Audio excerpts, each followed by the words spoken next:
Welcome to the Salmon Runs YouTube. Enjoy the video. In this video, I will explain how to make a sushi garden.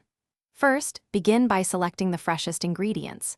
Choose sushi-grade fish and vibrant, crisp vegetables for the best flavor and texture.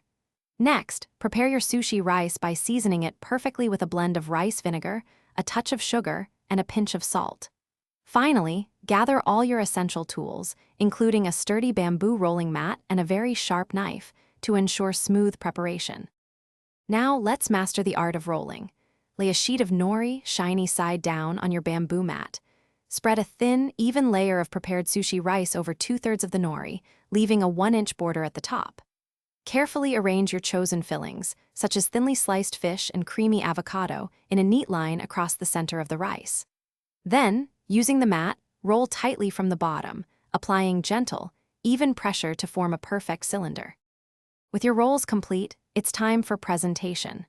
Using a damp, very sharp knife, slice each roll into 6 to 8 uniform pieces. Wipe your knife between cuts for clean edges. Next, arrange your sushi pieces artfully on a platter, creating a visually appealing sushi garden. Finally, garnish your beautiful creation with traditional accompaniments like pickled ginger, a dollop of wasabi, and a sprinkle of toasted sesame seeds for added flavor and texture. Your homemade sushi garden is now ready to be enjoyed. Serve it immediately with small dishes of soy sauce for dipping and perhaps a side of miso soup. Take a moment to savor the fresh, vibrant flavors and the immense satisfaction of creating such a beautiful and delicious meal from scratch. It's truly rewarding.